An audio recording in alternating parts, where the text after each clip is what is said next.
This podcast is proud to be part of the TalkSport Fan Network. TalkSport. Powered by fans.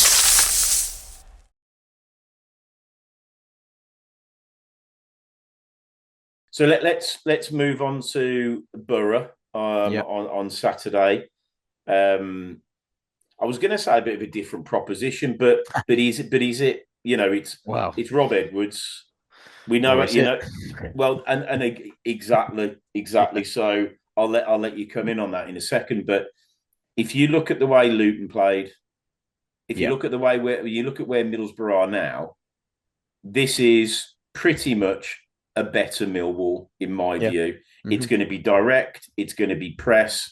It's going to be balls into the box, all that stuff, and. Yeah, we've dealt with it before, so maybe shed a bit of light on the Rob Edwards and I mean, the poison chalice of Wolverhampton Wanderers strikes again, doesn't it? I mean, I can understand from a manager like Rob Edwards who had a brief stint in the Premier League with Luton, and you could argue he was maybe unfortunate to lose his job there in the end because it was always an uphill battle there, but. He's had a taste of Premier League football, hasn't he? So it's going to be hard for him. I think, did he play for Wolves as well? 100 games he's played for Wolves. It's going to be hard for him to say no to that, given the situation in the Championship is such a tough league. I think if he joins Wolves now and still gets relegated, he keeps his job, doesn't he? Because I don't think anybody is expecting them to stay up now. Absolutely. So he's in a luxurious position, if you want to call it anything, where he can't really lose from this. Yeah. That being said, I can understand why it's probably a Championship bias, isn't it? And especially a Middlesbrough bias that they would obviously say, why would you want to leave and get relegated when you've got a chance of getting up? But the problem is there's 14, 15 teams that have a chance of going up. There's probably 5 or 6 that have a chance of going down. So, the chances of him actually staying at Middlesbrough and getting promoted arguably is still harder than maybe giving Wolves a fighting chance of staying up. Yeah. So I still think it's going to be a tough one for him to turn down. Whether he does or doesn't go, though, is still going to make Saturday a really interesting one because I'm not a fan of all these Love Islands and all of that, but you hear the phrase of people's having their head turned, don't you? And I can't help but think he's been in Casa Amor. I'll be honest, I don't think there's a Casa Amor in Middlesbrough. I've been there. Definitely not. Casa are less, not Amor. But I just can imagine it's going to be a difficult one for him. And say he decides to stay, he'll turn up and he'll be very professional and he'll do his job as he has been. Even with all of that in mind, I still fancy us there. I mean, we've gone to Middlesbrough away in the past when we've been at rock bottom and they've been doing a lot better and we've still managed to get some points from them. Yeah. I just think at the minute, with the last 2 games, 8 unreturned goals, 2 home games admittedly, but 2 sort of different opposition, but we've still done exactly the same thing. My hope is very much what I said last time. My hope is that we just do the exact same again. I want him to pick the same team as long as he can and just do literally just exactly where you left off, lads, because that's exactly what we did on Tuesday. We went out there and we just literally carried on as if it was part of the same game from Saturday. So just got to do the same thing. Obviously, that's much easier said than done. And the Middlesbrough team does have, I want to say, almost like Championship veterans in that team. They've got a handful of names, like a Luke Ayling, for example, who got their equaliser the other day, that are Championship savvy and they will know how to negotiate different types of fixtures. But if you've got, like we've had and we've talked about, 6 or 7 attacking players just running at you, good luck stopping them. And I just think, just keep doing it. Keep going exactly the same way. They've drawn a lot of games and their last few games, I don't think they've picked up many points. No, I mean, it could be a good time to play them on both sides of the coin.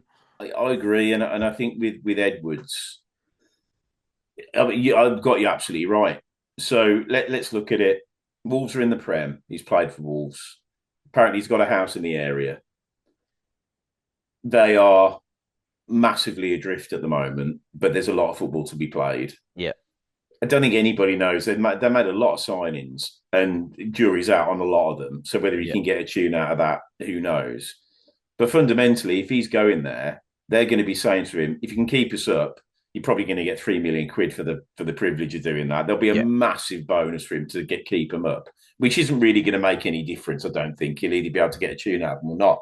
But more importantly, he's going there with the fans. He's got no pressure from anyone because the fans all think they're down. Yeah. So if they go down, no shit, Sherlock. That's what everyone's saying they're going to do. And if they do go down, then he's got such a good period of time to understand who he can keep, contracts depending and everything else, and really then understand that he's probably going to hit the ground running next season, which he didn't have with Luton. If you think last season with Luton, it's like they pretty much got towards the last probably 5 games of the season when they were in the Prem, and they could have stayed up, but they obviously they didn't. So then you've got the massive hangover of relegated, probably feel a bit hard done by. Some of the players thinking, shit, really likes it in the Prem, my salary's gone. Whatever it is, it's a completely different scenario. So his point of reference ain't Luton. It's like, actually, if I do go down with Wolves, do I think I could get them to where Borough are at the moment next season? Yeah, probably could. Yeah. So for him, I just, if Wolves want him, I don't see any reason why he wouldn't take the job. No. Because again, you're right. Just because Borough are, they're second at the moment or third or whatever they are, that's now. Yeah. And in the last 4 games, they equalised away to Leicester. That we know that's a tough game. But Leicester aren't, they're not by any stretch world beaters. The game before that, they lost 3-0 to Watford. The game before that, they drew to Borough at home. And the game before that, they beat Sheffield Wednesday 1-0. Yeah. Mm-hmm. So that really isn't, they've conceded in 3 out of the last 4 games. Yeah. So, and I do, whenever a manager their name gets linked with a job, and it's not just a throwaway, there's a genuine thing there, and that manager, his head could be turned, then all of a sudden that gets through to the players. 100% it does. And I'm not listening to anybody say that isn't. That's human nature. Yeah. And they'll be thinking, Christ, what more can we do this season? And he's still going to go. We've got something really good going here. Yeah. So I think it's the perfect time to play him. Yeah. I have always said, when I was managing, if you've got a starting 11, it doesn't matter whether you're playing home or away. Just believe in what you're doing. And if he sticks to that side, it's a really, really interesting test for him. Because if everybody's fit and he don't play that same side, I don't get it. I don't, because we've been so dominant. And the problem is you open yourself up to unnecessary criticism then as well, don't you? So if you make any changes from a winning team and it doesn't work out for you, the first thing everybody's going to do is say, why did he change this? What, if he decided to go, I'd rather be a little bit more solid in the middle and have an out-and-out right back or whatever we may think, but he could put a Sai Samuel right back and Iwata in the middle, and that might make perfect sense to him. But then if Samuel makes a mistake and we lose 1-0, or Iwata gives the ball away in the middle of the pitch and we concede at the end and we lose 1-0 or we draw a game, again, straight away everyone's going to go, why wasn't Iwata at right back? Or do you know what I mean? So it's not, things will happen and there'll be reasons, it'll have almost a week of training. So, things can happen, of course they can, but I just think 4-0, you can't possibly, you've got to be a really, really brave man to make a change to that team. I think the only change that I can sort of see and potentially understand, I wouldn't do it, I wouldn't change it. The only one I could potentially see is Damari out for Anderson. That's the only thing I can see. Because he can't bring Iwata into midfield and bring Samuel in, because who's he going to drop from midfield? He ain't going to drop Paik. He ain't going to drop. He can't drop Doyle. I mean, you can't drop Roberts. You can't drop Stano. He ain't going to drop Duck. So it's like, the man himself holding it firm because he is undroppable. He is. It's like, I don't know. This is just talking points, and the most obvious thing is that he doesn't change it, and I'd really hope he doesn't, because they've got, as you say, a few days recuperation. The players that are still trying to find a bit of minutes in the legs, they've had a bit of a rest. They can go again. I've got us beating them. Yeah. I have got us beating them for lots and lots of reasons, not just the fact that we've hit on something and confidence and everything else. Their heads are going to be up their arse with the manager. Yeah. And if and it is a big if, and we definitely have been here before an international break, because I'm always like, oh God, if we win this game, then we've got a break, and we're here and we're there, and and I'm doing it now. But if we did get 3 points, we ain't going to be a million miles away from top six. No. And then if we're in the top six when we go into this international break, then and we've got the team that literally everybody in that crowd even now can name the team. Everybody can name the team. And we haven't been there for fucking forever. Yeah. Forever we haven't been there. No. So whilst, it would have been a brave man even a month ago to either A, predict the team, or B, say, we're definitely going to win this game. Because there was no point of reference to make those arguments. But now, yeah. I've been, and again, it's sort of, my head's gone a bit, and it still has gone, because I just can't believe what I've been watching. But it's the same, and I go back, when we played Rangers in that pre-season friendly, I haven't seen anything like that for donkey's years. And this is now mirroring that. Yeah. It is. And with that those last two performances, I've got us as good, if not better, than anyone in the league. But they're only 2 games. Yeah. If we play that to the end of the season, we'll win the league. But it ain't going to be like that.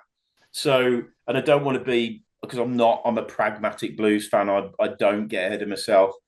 But I can only go by what I see. And the last 2 games have been nothing short of absolutely exceptional. And, for once, I don't really give a shit what side Borough put out. If we put out that 11, fucking good luck. Yeah.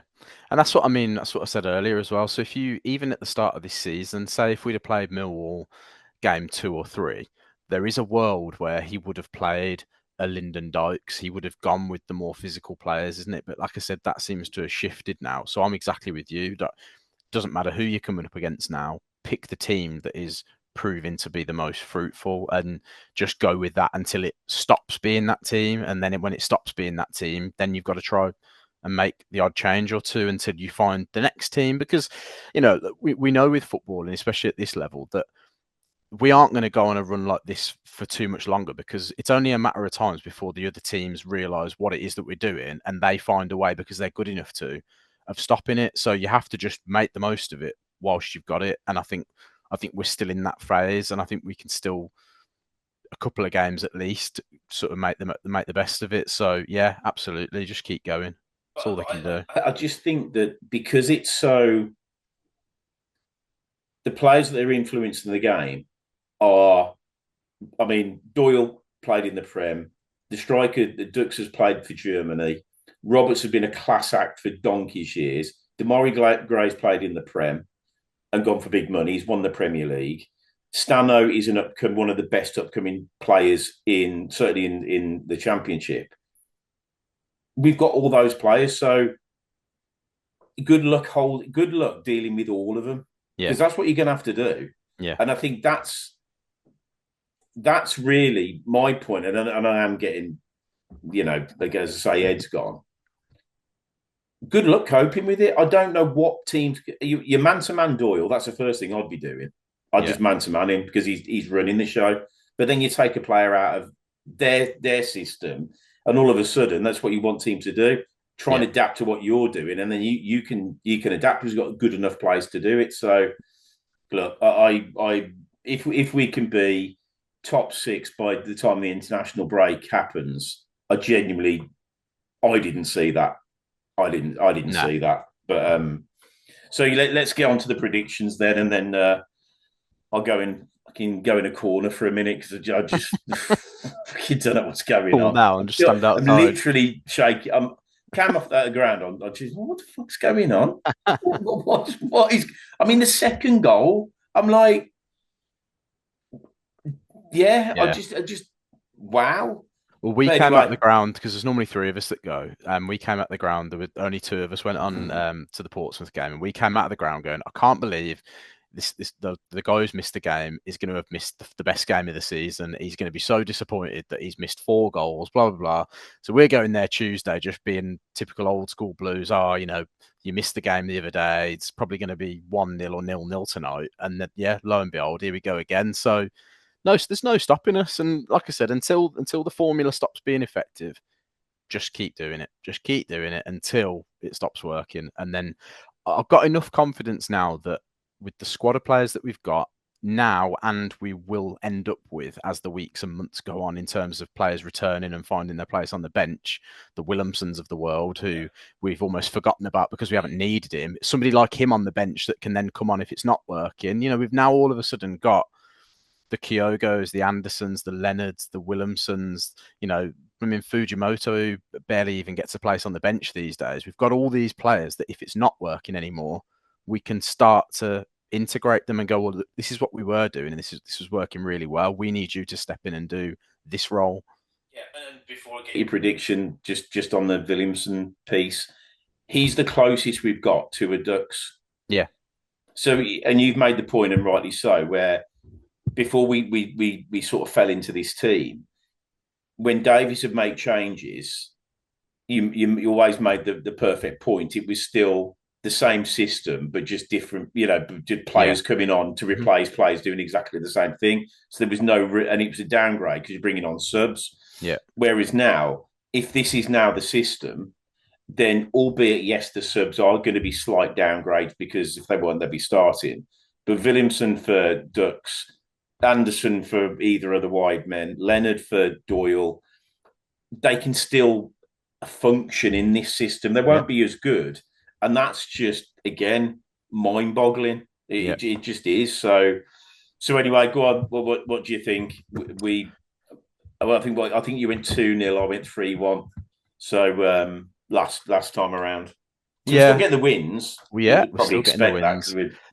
Yeah, I mean, even in the lowest of the low, I will always back Blues to win. I like to make it sound like I know what I'm talking about. Yeah, I always back them to win. So yeah, look, I think for everything that we've said, I think momentum is with us rather than Middlesbrough. And yeah, the home and away situation is always going to make things more difficult. But we went away at Preston and ground out a win. So if we have to do the dirty stuff, we'll do the dirty stuff. If not, if we can just go there and play the way we've been playing. I said it against Millwall that they weren't going to be as easy to play against as Portsmouth. Arguably they were. I definitely don't think Middlesbrough will be as easy. But what do I know? So I'm going to say 2-0, and I'm going to finish it with a lovely pun because the Duck is going to score, and it's going to be a quacking afternoon. I don't think that's going to make the edit, let's be honest. I think I'm going to stick with 3-1 because I've done 3-1 the last 2 games and won 4-0. So getting close. Let's keep it going. Yeah. Right. Well, time for a cold shower. That's just mental, and it's been days since we won. So, mate, thanks a lot. I will catch you on the other side after Saturday. Absolutely. Perfect. Right. Well, that's it. What was it? The thing is, I haven't been at this. I mean, obviously, I'm an old bastard, and 4-0 back to back has never happened in my lifetime. So let's make it 3, and I think that'll be a first ever in the 150th year. So let's do that. But anyway, between now and then, Blue Noses, enjoy the rest of the week and keep right on.